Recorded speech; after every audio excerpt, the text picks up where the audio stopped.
How did humans sleep during the Ice Age without freezing to death? How did humans manage to sleep during the Ice Age without freezing to death? The cold isn't even surprising anymore. It's a constant, gnawing, working its way into your bones every time you take a breath. You could lie down in the snow right now, let your body sink into it, and it would be all over. Quick, quiet, just cold. The predators that stalked the tundra would be along soon enough to make quick work of your frozen body. But that's not an option. You are not just fighting for you, you're fighting for your family, your wife, who offers her silent support as you force your way forward.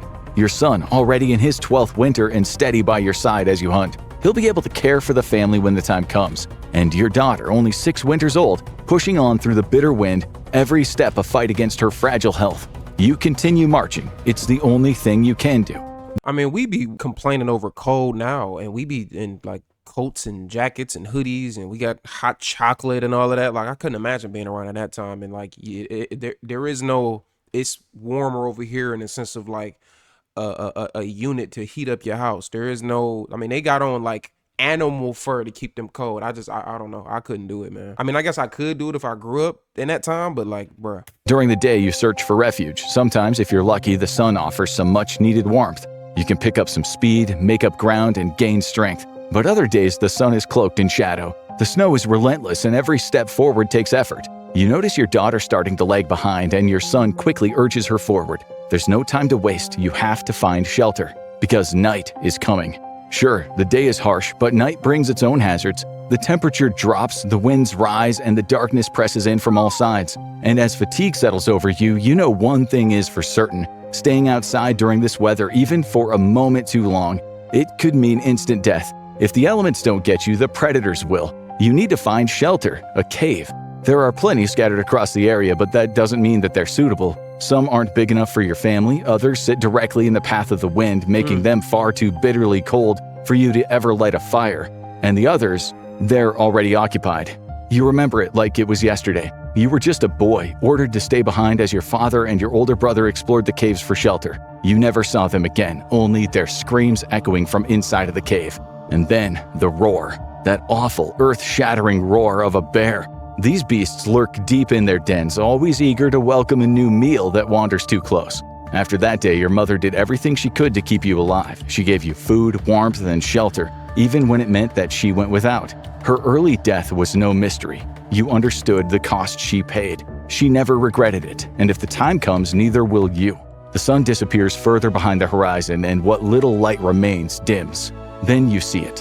I want to say too, like, back then, death was so normal that I don't think that people, like the way that we deal with death now and the way that we feel death is because we are so privileged in the sense of like that we don't have to worry about predators in the sense of like they had to worry about back then. So I don't think that they even had, not to say that they didn't love their family members and all of that, but I don't even think they had the deep connection of like interfeeling towards people that were close to them the way that we do now, because death was so prominent. The life expectancy was so lower back then. So it was like, I don't know. I don't even think that they even felt like death and pain the way we do now, because we're so privileged. So we end up connecting with people so much. They probably was just used to people dying all the time, so it was like nothing to them.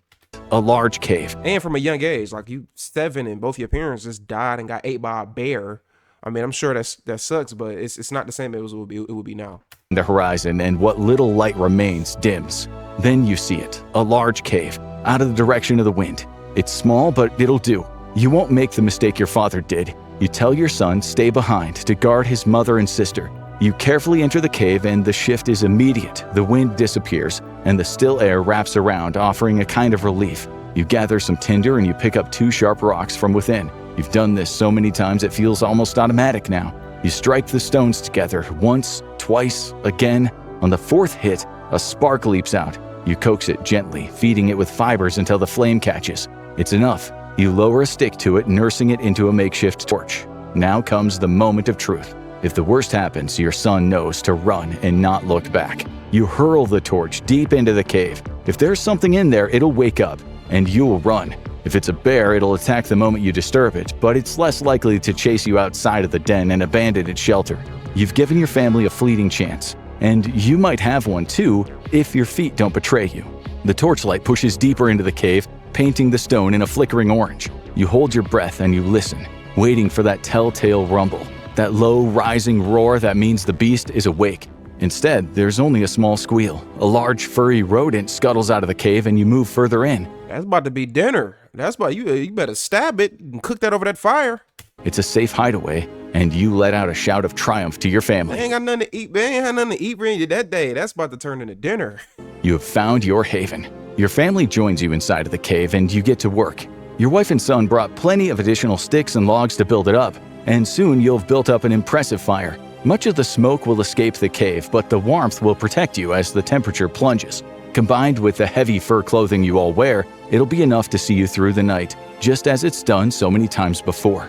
Your daughter curls up beside the fire almost immediately, her cough mixing in with the crackling flames. Your wife settles the large fur blanket over her, and as you watch, you know your day hasn't finished. It's time to go hunting. The sun is almost gone behind the clouds now, and soon the world will fall into total darkness. You take a moment to orient yourself, marking the path back to the cave so you can return easily. You're not hunting large prey tonight, you're only a small group, and you don't need much meat. You do need sustenance, and the effort to trap and move a large animal would use up too much energy. Instead, you crouch in the grass waiting until you see a rustling. A fat rabbit-sized creature steps out to nibble at the few remaining plants. I don't even think people understand how hard it is to catch a rabbit. You ever seen a rabbit just like in a residential area in the neighborhood? Like how quick they are. Like I used to run around and chase rabbits when I was like a kid. I couldn't imagine trying to chase a rabbit back then. Like, oh my goodness. In the snow? Psst, dude, what? You stealthily move toward it, but it spots you and turns to bolt. Your son comes at it from the other side, spearing it with a sharpened stick. And then you hear it, your signal to make your way back. The howling of wolves. It's common in this area. They're a threat in their own right, and they have no problem hunting humans. You quickly retreat back to the cave, carrying your quarry with you. As you sit by the fire, you strip off the skin and prepare it for drying. The carcass, meanwhile, is placed over the open flame and roasted. Everyone gets their share, preparing them for the next day. And now it's time for sleep. And this is the dangerous part. Safe in your den, it's the one chance you have for rest. The fire will scare off any scrounging predators, and you'll have plenty of warning should anyone brave it. But the temperatures are going to drop steeply during the night. You take out the most precious possession you have, the dried animal skins that have been collecting over the years. Some have been painstakingly sewed by your wife into tight-fitting clothing, using only a simple bone needle. Others make for effective fur blankets. You distribute them around, making sure to drape some extra over your daughter, and as the cold seeps in, you drift off to sleep. Man, sex would have had to just been terrible back then. In a freezing cold, like for you to even want to hit something right back. Oh my goodness, boy. I don't even know how you would even get up. I don't even know. It's freezing cold. You can barely, I'm just saying. Deep chill in your bones as you awaken, and the seconds you spend waiting for your family to stir feel like an eternity. Your wife is the first to move beside you, blinking awake, and a gentle nudge from your foot rouses your son. Your daughter takes longer. She coughs the moment her eyes open, and her mother pulls her close, whispering softly until the fit passes. The cave is far from ideal, too cold, too smoky, too cramped, but it kept you alive through the night, and for now that's enough. You gather your belongings and you make sure to strip the rabbit carcass clean of what little meat remains before setting out for more hospitable conditions. But you know time is running out. Your previous home had served you well in the past years. It was a sturdy one built from rocks and mammoth bones. You remember salvaging what meat you could from the massive carcass that had been ravaged by predators. The scavengers finished the job, and what was left was a massive skeleton. The carved bones made an effective shield when placed just right, and you used simple tools to set it together. But as time went on, the weather got colder with each passing year, and you knew the family wouldn't survive another. It was time to head towards the sun in search of a new permanent shelter. You can only hope that when someone finally stumbles across your old home, they'll understand what you left behind. The rock walls of the shelter play host to your children's paintings, made from the ash of the fire. You and your wife added some of your own, of course. They were simple sketches of your daily life, but it was yours. You couldn't take it with you, but one day when it gets warmer, maybe another family will see it and know someone just like them shared this space. But for now, your world has shrunk to the small leather bags 3 of you carry. Only the essentials, some foraged food for the hike, and the clothing that you can carry. And of course, the tools. Everything you carry was created painstakingly through a lot of trial and error. Bone shards were carefully shaped into spearheads, and attached to sturdy sticks with dried vines. They're light, but they can easily impale a small animal or slash the skin of a predator. And then there's your rock chisel, the tool that lets you make other tools. Everything you use is sharpened by hand, carved from whatever nature offers. But you've harnessed its power to give you an advantage in this unforgiving landscape. That is, if you can survive the cold. It's another bitter day. You have to take out several of the hide blankets that you used at night, draping one around your shoulders. You hand the others to your family. The snow will make them wet, but the added insulation will protect you and they can be dried by the fire once you find shelter. If you find shelter, you signal to move forward and your daughter takes 2 steps and stumbles. The added weight is bearing down on her and she has so little strength as it is. Man, being a kid, having to go through that and walk through all that mess is like, I'm just thinking about, like, I remember like walking to school when I was in middle school, and I'm from Cleveland, Ohio, so it get real cold in Cleveland, especially with that lake effect. I couldn't imagine that, like, just years ago, and like having to just walk through all of that, man. It's just a different type of pain, man. And I actually like the cold. Most people don't like the cold. I'm not like a summertime tropical type of guy. I like the mountains, I like the cold. But that, man, oh my goodness, I couldn't imagine going through that as a child.